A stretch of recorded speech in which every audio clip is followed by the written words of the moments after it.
calma y la cabeza fría y actuar paso por paso. Que sepan que la presidenta de la República siempre va a defender a México por encima de todo. Cabeza fría ante Trump. La presidenta de México, Claudia Sheinbaum, respondió a las primeras acciones de Donald Trump, minimizando su impacto en México. Anunció que hoy o mañana iniciaría el diálogo formal con el nuevo gobierno estadounidense. Impacto fronterizo. Migrantes enfrentan primeras deportaciones de la era Trump a Reynosa, donde reportan dificultades para acceder a apoyos anunciados. En Ciudad Juárez, la instalación de albergues tiene retrasos y corren a funcionario por exigir mayor coordinación en Tijuana. Los polleros aseguran que seguirán cruzando indocumentados. Renuncia y lo matan. Exfiscal mexiquense fue asesinado en Metepec a días de haber renunciado al cargo. Otro reaprendido. David Cruz Hernández, el chino o el bombero, involucrado en la desaparición de los 43 normalistas de Ayotzinapa, fue detenido por segunda vez. Colaboraba con la Fiscalía General de la República, pero aportó pruebas falsas. Es considerado pieza clave en el esclarecimiento de los hechos.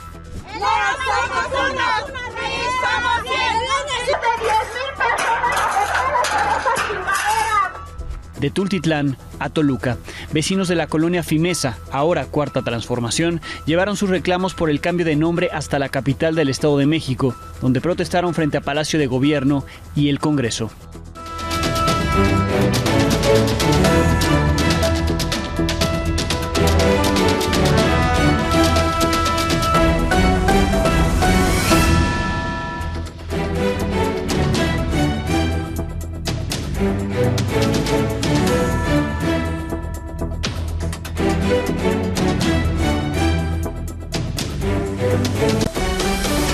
Buenas noches. La presidenta de México, Claudia Sheinbaum, respondió a las primeras acciones del presidente de Estados Unidos, Donald Trump, que tienen que ver con México.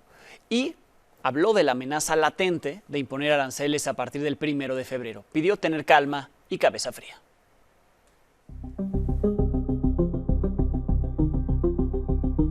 Es importante referirse a los decretos que firmó ayer el presidente Donald Trump. Es importante siempre tener la cabeza fría. Número 1, el decreto de zona de emergencia de la frontera sur es muy similar, prácticamente el mismo, que el decreto que él firmó en su primer periodo. Ya hubo un marco de actuación, una cooperación entre el gobierno de Estados Unidos y México en aquel entonces. Entonces no es algo novedoso, sino que ya existía. Lo segundo, la declaración del MPP, del MPP en inglés, que ellos le llaman el Quédate en México. Eso lo instauró el presidente Donald Trump en su primer periodo, que las personas que solicitan asilo no les permiten permanecer en los Estados Unidos. ¿Qué hace México? Pues actúa de manera humanitaria, pero tenemos nuestra política migratoria también y buscamos la repatriación de esas personas que no son mexicanas a sus países de origen. Ahora, el tercero, que en realidad está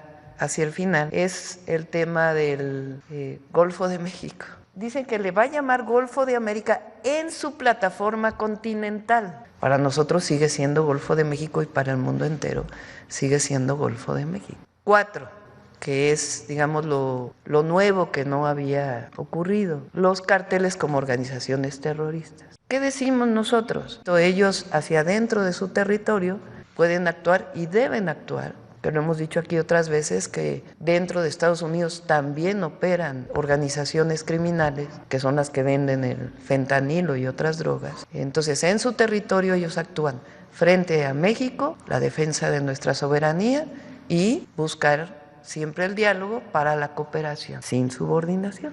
Y lo otro que es muy relevante es lo del tratado. Está instruyendo al representante comercial de los Estados Unidos para que inicie la revisión del tratado en 2026. Está establecido dentro de lo que se firmó. Y después, ya menciona, el secretario de Comercio y el secretario de Seguridad Nacional evaluarán la migración ilegal y los flujos de fentanilo desde Canadá, México y la República Popular China y cualquier otra jurisdicción relevante y recomendarán medidas comerciales y de seguridad nacional apropiadas para resolver en todo caso esta emergencia. Lo que están diciendo es que continúe el tratado comercial y que hay un proceso de revisión que está establecido en el propio tratado para su revisión en el 2026. ¿Qué va a hacer el Gobierno de México ante este anuncio de imposiciones de aranceles a partir del 1 de febrero? ¿Cómo va a responder México a eso? Hay que referirse a los decretos por el momento. Por eso digo que hay que tener calma y la cabeza fría y actuar paso por paso. Y que sepan que la Presidenta de la República siempre va a defender a México por encima de todo. Ahí el canciller Juan Ramón de la Fuente informó que los 53 consulados en Estados Unidos se han fortalecido para apoyar a los mexicanos que lo requieran. Quiso enviar el mensaje del descenso de los cruces de indocumentados desde México en comparación con 2023 en 78%. La presidenta Sheinbaum informó que el canciller iniciaría hoy o mañana el diálogo formal con su contraparte estadounidense, el secretario de Estado Marco Rubio. Hoy ya no fue, al menos no se ha informado al respecto, habrá que esperar a mañana. Estamos, y esto no se ha modificado, en los niveles más bajos de cruces en la frontera norte del país, con una disminución del 78%. Esto quiere decir que las condiciones que prevalecen en nuestra frontera no representan en este momento volúmenes inmanejables, al contrario, son los flujos más bajos, y esto es resultado de que el modelo implementado en México desde el gobierno del presidente López Obrador y fortalecido por el gobierno de la presidenta Sheinbaum ha logrado contener de una manera muy eficaz los flujos migratorios en nuestra frontera norte. La llegada de Donald Trump provocó un llamado a la unidad en la Comisión Permanente del Congreso mexicano. Estamos de acuerdo en la coordinación, en la comunicación, en la colaboración con el gobierno de Estados Unidos, pero bajo ninguna circunstancia estamos dispuestos a ceder un solo milímetro de nuestra soberanía y nuestra independencia nacional. Respaldamos plenamente a la presidenta Claudia Sheinbaum Pardo. De lo que se trata, pues, es de construir una relación de cooperación y respaldo institucional al Poder Ejecutivo en medio de esta coyuntura para enfrentar este momento histórico, pero un respaldo institucional, no con visiones partidistas. Así como tenemos firmado un tratado de libre comercio que incluya a Estados Unidos y Canadá, con urgencia pongamos ya sobre la mesa un tratado con la misma formalidad, igual de robusto, pero en materia de seguridad. Nada más que eso implica que el gobierno de la 4T deje a un lado esta absurda idea de los abrazos no balazos. La patria es primero. No va a ser con bravuconerías como vamos a enfrentar al bully, ahora presidente de Estados Unidos. Va a ser con inteligencia, va a ser con determinación y va a ser con altura de miras. La patria siempre será primero, no se confunda. Seguimos viendo que las cosas no van bien, pero hoy México nos necesita unidos, haciendo equipo y haciendo un solo frente. Sí va a marcar otra vez, como siempre, la línea de los patriotas y la línea de los traidores.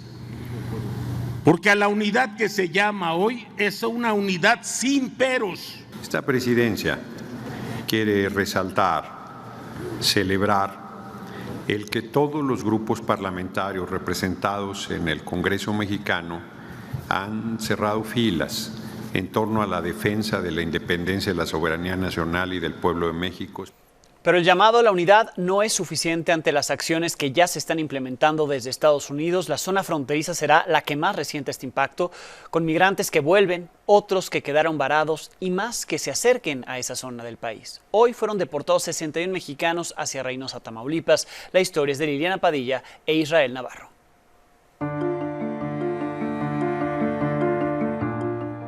La política antimigrante de Donald Trump arrancó con todo, y entre la noche del lunes y el martes deportó a 61 mexicanos a Reynosa. Esta mañana se recibieron 48 personas, que son las que están llegando ahorita en este momento. Son 35 hombres y 13 mujeres. Es el día más frío que se registra en este inicio de año y es el primer autobús repleto de migrantes deportados, los primeros en esta segunda administración del republicano que prometió deportaciones masivas. En este grupo, en el que solo había mexicanos, pasó unos días en detención y luego fue trasladado hasta este punto de la frontera sur de Texas, para luego ser entregados al Grupo Beta en Reynosa. La gente es sometida a una revisión médica y luego el Instituto Nacional de Migración y el gobierno de Tamaulipas los ayuda a comunicarse con sus familiares y el traslado a terminales de autobuses o el aeropuerto. Todos los que están adentro están esperando, comprando sus vuelos, viendo a dónde se van a ir, van a distintos destinos. Pero son los migrantes los que compran sus boletos con su propio dinero. De las tarjetas del bienestar paisano, con 2,000 pesos que recibirían para volver a sus comunidades, nadie sabe nada. Los que carecen de recursos optaron por quedarse en alguno de los 2 albergues dispuestos por el gobierno de Tamaulipas. Aquí en Reynosa se tiene contemplado ahorita el polideportivo y ahorita se está acondicionando el centro cultural para poder llevar a la gente que no tiene el recurso o que no se ha podido contactar con sus familiares, llevarlas allá. Y mientras las autoridades nacionales reaccionan a la crisis provocada por Trump, la postal que se repetirá hasta que el gobierno de Estados Unidos no delinee una nueva política migratoria será cada vez más constante. No, pues que pues suerte pues, si quieren cosas de suerte, y si no, pues mejor que no lo intenten, está feo, la verdad. En las próximas horas en Reynosa se espera la llegada de 200 migrantes de otras nacionalidades que tendrán que emprender el retorno. Con imágenes de Oscar Aro y Alejandro Ontiveros e información de Liliana Padilla, para Milenio Noticias, Israel Navarro. Milenio documentó cómo 12 personas más fueron recibidas por el Instituto Nacional de Migración esta tarde, ahí en Reynosa, luego de ser deportados desde Texas. La instalación de albergues en la frontera norte sigue. En Nogales, Sonora, el gobierno federal acondicionó 3 albergues temporales por parte de Bienestar Social y la Secretaría de Defensa Nacional. Uno de estos albergues está instalado en una nave industrial. En Ciudad Juárez, Chihuahua, van retrasados con la instalación. Hasta hoy empezaron a poner las carpas para recibir a los migrantes. Lo están instalando en el terreno federal denominado El Punto, en donde en febrero del 2016 el Papa Francisco dio ahí una misa binacional. En Tijuana, Baja California, José Luis Pérez Canchola, ahora exdirector de atención al migrante en Tijuana, fue obligado a renunciar luego de declarar a medios la necesidad de una mayor coordinación, mayor apoyo por parte del gobierno federal para los migrantes. Estas fueron las declaraciones que lo dejaron sin trabajo. El tema migración, la política migratoria, atención a migrantes es una política federal. El municipio, porque estamos gentes interesadas, preocupadas, el mismo alcalde ordenó sin necesidad, ordenó la renta de instalaciones para ocupar con gente migrante. Eso ya es una buena voluntad del municipio, con costo al municipio.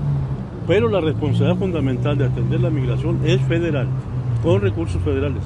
Por eso estamos exigiendo, planteando, pidiendo que se reactive el Fondo de Migralidad, que tiene un fondo de 1,000 millones de pesos para atender a la población migrante en toda la frontera. Hoy cambió de funcionario a activista, seguirá ayudando a los migrantes, pero ya no trabajando para el gobierno municipal de Tijuana. Para los polleros o traficantes de migrantes, la llegada de Donald Trump no les significa reto alguno, al menos así lo presumen. Están convencidos que los podrán seguir cruzando sin documentos.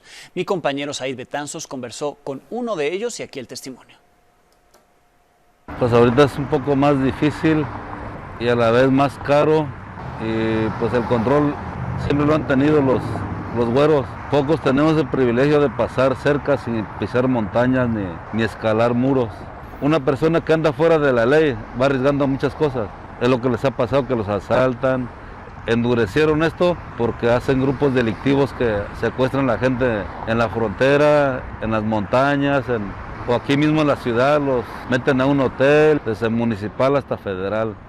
Todos son corruptos. Más la delincuencia, pues nos cuidamos de todo mundo. Pero aunque crucen, del lado estadounidense ya hay vía libre para las redadas contra los migrantes en lugares previamente considerados seguros para ellos, por ejemplo, ciudades o estados santuario. En un comunicado, el Departamento de Seguridad Interna en Estados Unidos informó que hubo cambios en 2 directrices. La primera, empodera a los agentes de la Agencia de Aduanas y Protección Fronteriza, CBP, y a los del Servicio de Migración y Aduanas, ICE, para aplicar las leyes migratorias entrando a escuelas e iglesias incluso. La segunda directriz pone fin a la libertad condicional humanitaria que permitía a ciertos migrantes vivir y trabajar temporalmente en Estados Unidos. Tom Homan, el zar de la frontera nombrado por Donald Trump, confirmó en Fox News que las redadas contra los migrantes ya comenzaron. When can we expect that to happen? Where will it begin? No, it started. It has started. ICE teams are out there as of today. We gave them the direction to prioritize public safety threats that we're looking for. Who are the people that you're targeting, at least in this initial phase? Right out of the gates, public safety threats. Those who are in the country legally that's been convicted or arrested for a serious crime. But let me be clear. It's not only public safety threats that will be arrested, because in sanctuary cities, we're not allowed to get that public safety threat in the jail, which means we got to go to the neighborhood and find him. La Guardia Costera de Estados Unidos ya acató también órdenes del presidente Donald Trump para reforzar con patrullaje en las fronteras marítimas para disuadir a la migración de indocumentados. El tráfico de drogas también y otras actividades terroristas. En este comunicado se informa que los operativos aumentarán en al menos 6 puntos costeros. Entre ellos está la frontera marítima suroeste entre Estados Unidos y México, en el Pacífico.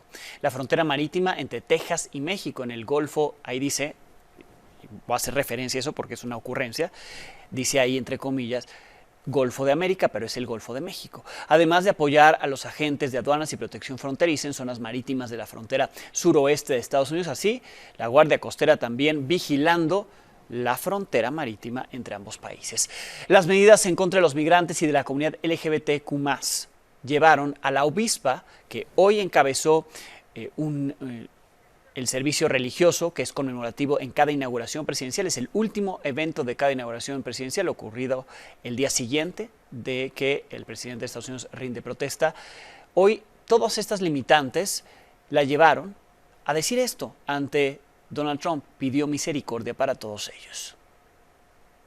In the name of our God, I ask you to have mercy upon the people in our country who are scared now. The people who pick our crops and clean our office buildings, who labor in poultry farms and meatpacking plants, who wash the dishes after we eat in restaurants and work the night shifts in hospitals. They may not be citizens or have the proper documentation, but the vast majority of immigrants are not criminals. They pay taxes and are good neighbors. They are faithful members of our churches. Our God teaches us that we are to be merciful to the stranger. What did you think of the sermon? What did you think of the What did you think of the service? What did you think? Did you like it? Did you find it exciting? Not too exciting, was it? I didn't think it was a good service, no. Thank you very much. Thank you, press. Thank you, press. They can do much better. Thank you, press. Con quien ya tuvo misericordia Donald Trump fue con los líderes de las organizaciones ultranacionalistas Oath Keepers y Proud Boys, que ya salieron de prisión este martes gracias al indulto que les concedió tras la toma de posesión. Son los responsables del asalto al Capitolio del 6 de enero del 2021. Este perdón beneficiará a 1.500 de los acusados por el ataque que buscaba impedir que se certificara la victoria del presidente Joe Biden en las elecciones de 2020, incluidas las personas que agredieron, incluso quitaron la vida a policías del Capitolio. En el Estado de México, el exfiscal regional de Cuautitlán, Olón Díaz, fue asesinado a tiros en un restaurante del municipio de Metepec. En este lugar también fue asesinado un empresario identificado como Cristian. El exfiscal era investigado por presuntos nexos con la familia michoacana. Estos vínculos comenzaron cuando trabajó como fiscal regional en Nezahualcóyotl y al ser supuestamente descubierto cuando trabajaba en Cuautitlán Izcalli, fue removido a un cargo menor. Por ese motivo presentó su renuncia el pasado 9 de enero, pero 11 días después lo mataron. En Sonora, más violencia. 3 cadáveres maniatados fueron encontrados en el municipio de San Luis Río Colorado. Tenían marcas de tortura. Junto a ellos había mensajes con amenazas de grupos del crimen organizado. Con estos casos suman 29 homicidios dolosos en lo que va del mes en ese municipio de Sonora. En Tabasco, más violencia. El grupo criminal La Barredora respondió con fuego a la captura en Puebla de su líder, Carlos Tomás El Tomasín, captura que ocurrió el martes. Amaneció con 4 autos incinerados, una cafetería incendiada en la capital Villahermosa. También encontraron el cuerpo de una persona con una cartulina que tenía mensajes de amenazas contra policías. En Sinaloa, las autoridades estatales aseguraron 3 vehículos y un arma. Fueron abandonados por sicarios en el fraccionamiento Villa Bonita, en el sur de Culiacán. Este aseguramiento se llevó a cabo anoche tras un fuerte enfrentamiento que duró casi 1 hora, generó pánico entre personas que en ese momento estaban en la calle. Las balaceras continuaron en varios sectores durante la madrugada.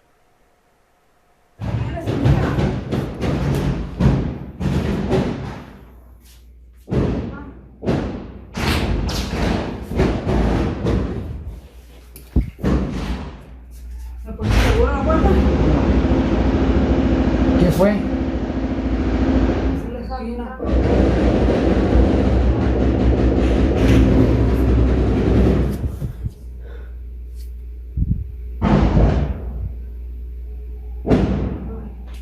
Pero ¿quién? También en Culiacán, por la tarde, las autoridades aseguraron un cuarto de videovigilancia que es administrado o era administrado por criminales. Estaba en el fraccionamiento de Las Quintas. En este lugar, los delincuentes contaban con pantallas que transmitían en tiempo real imágenes de distintas vialidades de la ciudad, lo que les permitía a los delincuentes monitorear todo lo que ocurría alrededor.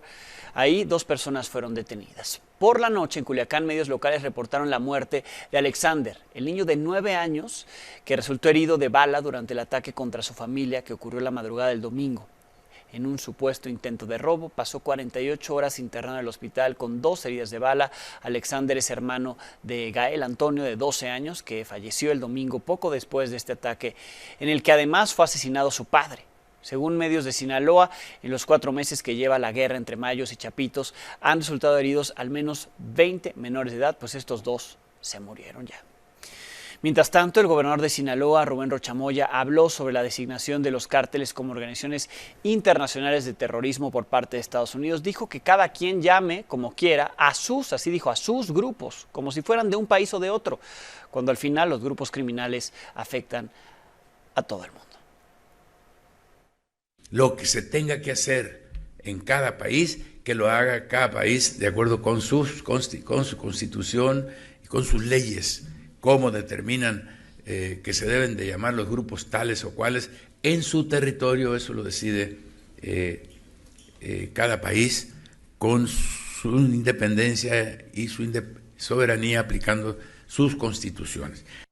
El cártel Jalisco Nueva Generación recibió un golpe en Canadá. Y es que la policía de Toronto decomisó 835 kilos de cocaína, un valor de $83 millones.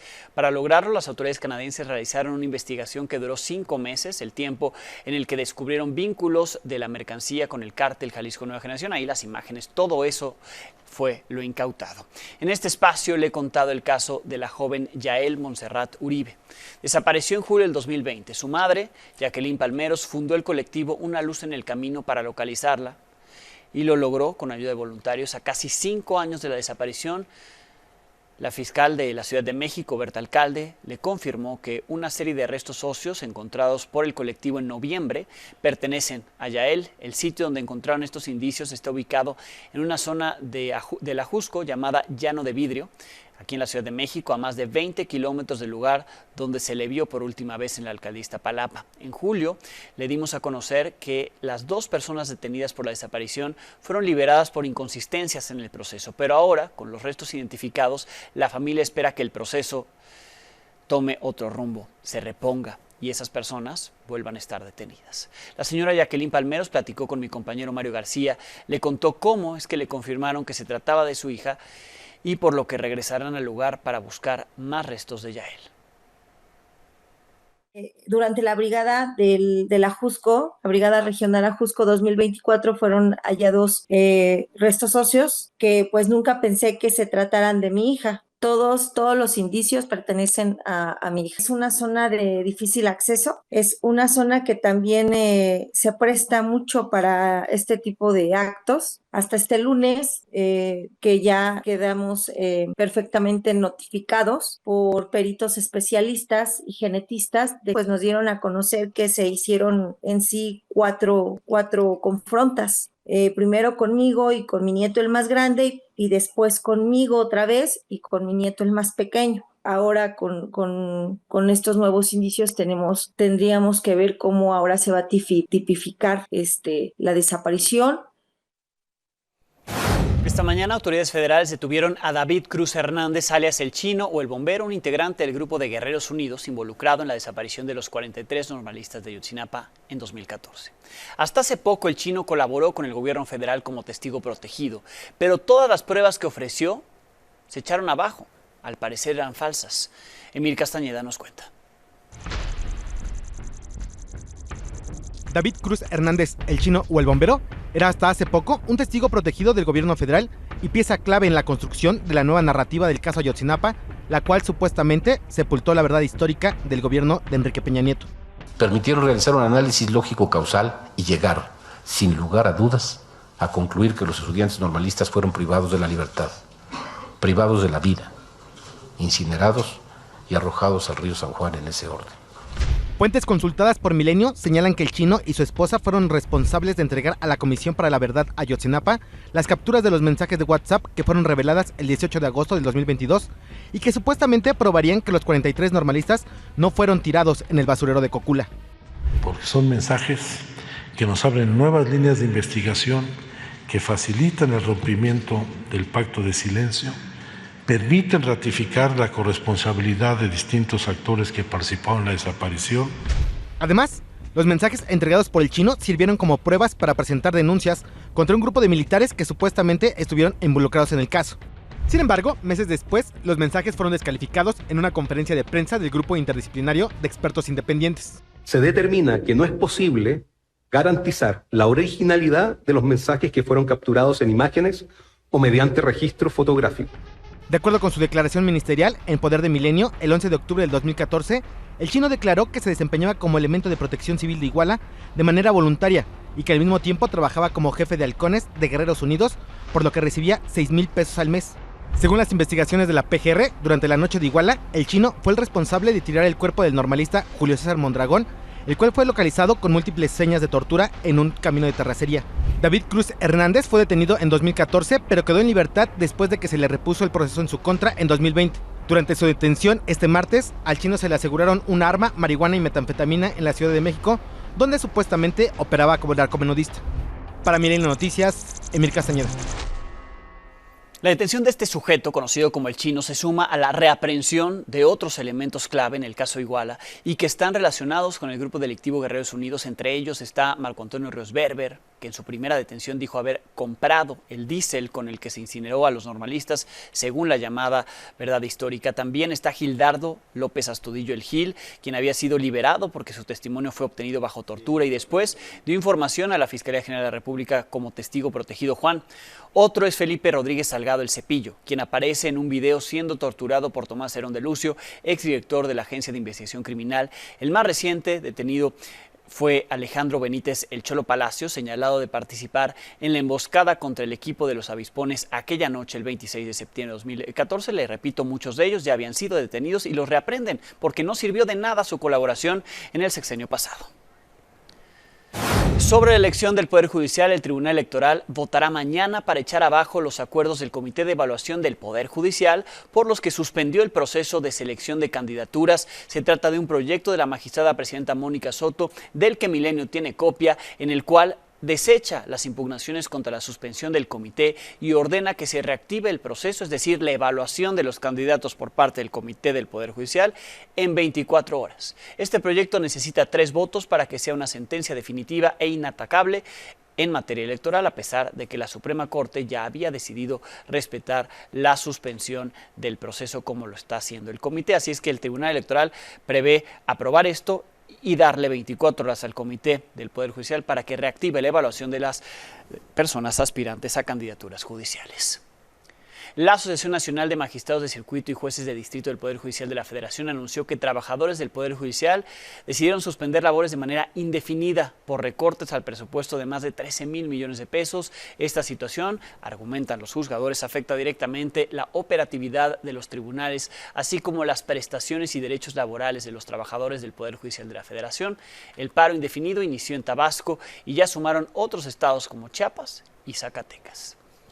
El Gobierno de México publicó en el Diario Oficial de la Federación el decreto donde se está anunciando la serie de estímulos fiscales que se ofrecerán a empresas nacionales y extranjeras con el fin de impulsar el Plan México. Destinarán 28,500 millones de pesos a la inversión de bienes nuevos de activo fijo y 1,500 millones de pesos de estímulo para gastos de capacitación de personal e innovación. También se otorgarán estímulos fiscales sin distinción, considerando la participación de micro, pequeñas y medianas empresas. Vecinos de Tultitlán, en el Estado de México, que son parte de la llamada Colonia Cuarta Transformación, que antes era la Colonia Fimesa, hicieron una serie de protestas, se fueron de Tultitlán hasta la capital mexiquense, querían reunirse con la gobernadora, al final no lo recibió, exigieron ante el Palacio de Gobierno y el Congreso que ya les cambien el nombre, que les pongan el nombre original tanto a la colonia como a sus calles. ¡Pinche gobierno! ¡Pinche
despensa no tienes llenadero? ¿Por qué no les explicas los 38 millones que te chingaste, maldita? Ahora resulta que nos desconoces, pinche mugrosa. Recuerda que tu puesto te va a durar 3 años, culera. Y aquí nos vamos a esperar, maldita. Aquí está tu escombro, culera. Aquí está, maldita. Y aquí están tus pinches puestas de tu chingadera. Porque no estamos para tus putos servicios, maldita desgraciada. Eso vale media colonia. Eso que tú tienes todo lo que compraste.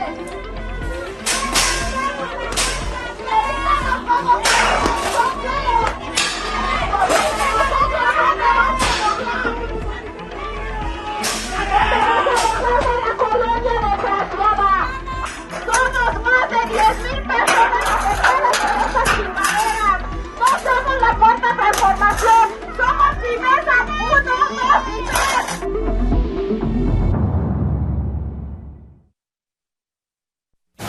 Pero qué necesidad, vaya ocurrencia cambiarle el nombre a una colonia y lo que ha generado.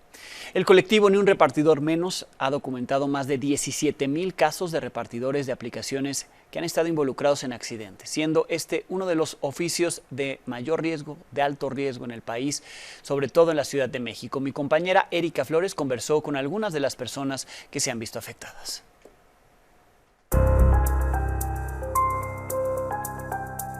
Hace 3 años, Víctor Kim iba en su motocicleta a dejar un reparto de comida, pero una ambulancia en sentido contrario lo embistió. ¿Perdiste toda la pierna? No, fue una amputación hasta abajo de la rodilla. Por necesidad continuó trabajando como repartidor, pero ahora lo hace con un automóvil que renta. Su compañero Aarón también se accidentó hace un mes. Se lastimó un hombro, abdomen y un pie. Tuve una lesión considerable en el hombro, un hematoma en la parte de aquí de este costado. Mi motocicleta se rompió el tablero, tuvimos raspones en los mandos, el pusapié está doblado. Saúl Gómez, quien representa el colectivo Ni un repartidor menos, no fue la excepción. En diciembre, un automovilista le cerró el paso en una ciclovía. Sus estadísticas son relevantes. 17,000 repartidores accidentados en el país, 8,000 de ellos en la Ciudad de México.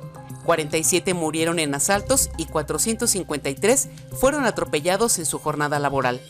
A pesar de que ya se ha logrado una legislación en materia de temas laborales, el tema de la seguridad vial siempre queda descartado. En 6 años de funcionamiento, este colectivo ha registrado un promedio de 8,000 accidentes. En su mayoría, cuando son atropellados, los vehículos quedan así. Sin embargo, las aseguradoras siempre han buscado proteger a su asegurado, en este caso el dueño del vehículo, para evadir cualquier responsabilidad legal. Argumentan falta de videos y testigos en cada accidente. Y los seguros que brindan las aplicaciones de comida cubren daños a los repartidores solo si, al momento del accidente, están en entrega de pedido y solo hasta 30 minutos después de entregado este. Han quedado fracturados, más de 6 meses en el hospital, sin gastos médicos, que tienen que vender sus propiedades, muchas cosas, no soy... Yo he salido adelante, pero la verdad es que hay unos que no la han contado. Sus peores enemigos en las principales vialidades son el transporte público, tráilers, camiones de basura, taxistas, automovilistas estresados y hasta baches. Víctor continúa legalmente con su caso para que el dueño de la ambulancia le pague una pensión vitalicia. Para Milenio Noticias, Erika Flores.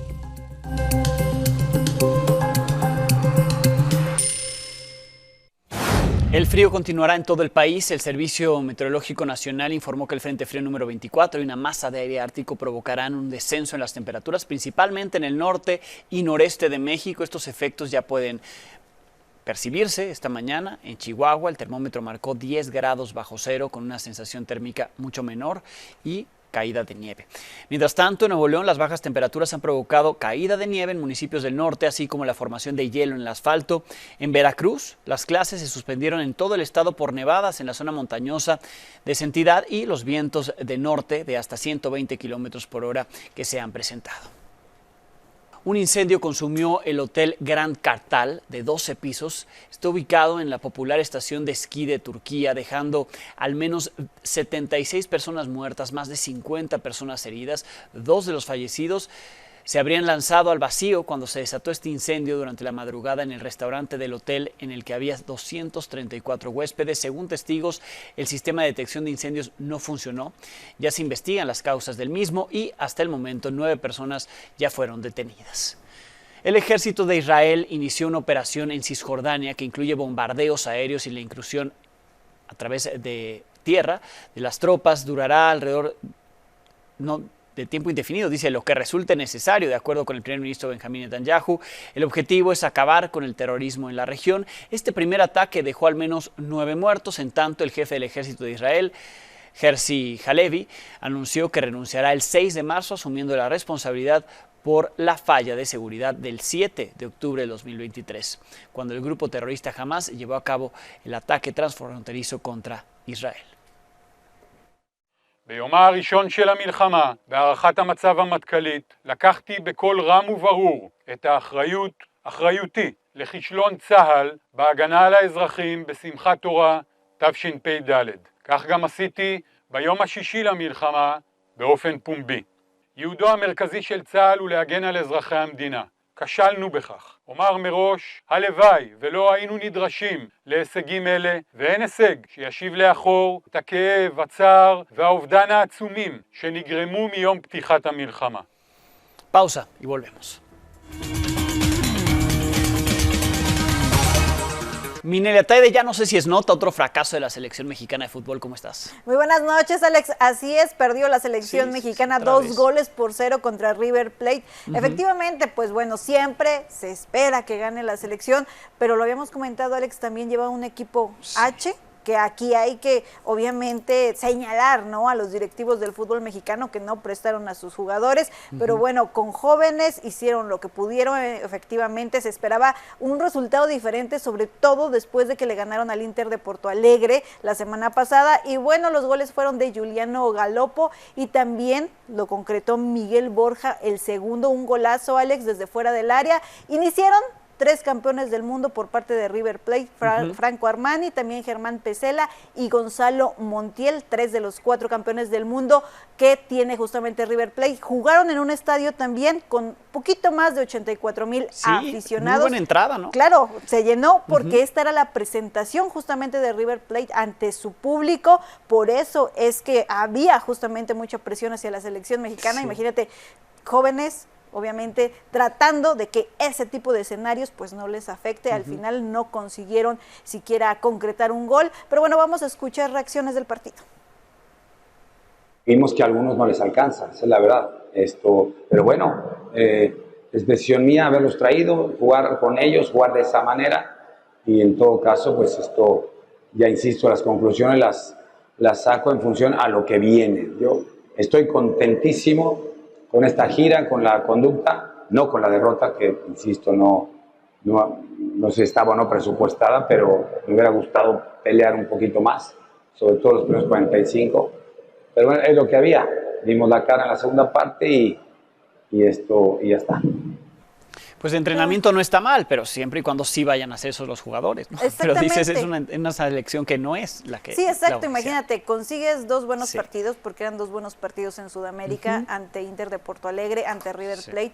De esos, Alex, que siempre queremos que juegue la selección mexicana, porque siempre se ha mencionado que cuando te rozas con ese tipo de equipos, obviamente tu nivel crece, pero si no llevas a la base de jugadores con la que aspiras llegar al Mundial, pues de poco te sirve justamente el entrenamiento. Por ahí dice el Vasco Aguirre, quizá rescate 1, 2 o 3 jugadores de este equipo, jóvenes, obviamente para la próxima fecha FIFA. Veremos qué es lo que pasa con selección mexicana. Y Alex, rápidamente también tenemos información de Fórmula 1, porque Lewis Hamilton subió ya fotos a sus redes sociales en las que se le puede ver con los colores de Ferrari, luego de que pasó 11 años con Mercedes, escudería con la que, recordemos, conquistó 6 de sus 7 títulos, mismo número que tiene el histórico Michael Schumacher. Y bueno, Ferrari espera volver a conquistar ya con él el campeonato, luego de que no lo hace desde el 2007, justamente lo hizo con Kimi Raikkonen, así es que veremos qué es lo que puede dar Hamilton con su nueva escudería. Pues ahí está Hamilton ahora en Ferrari. Gracias, Mine. Buenas noches. Nos despedimos, mañana tendremos algo nuevo que contarle a las 22 horas.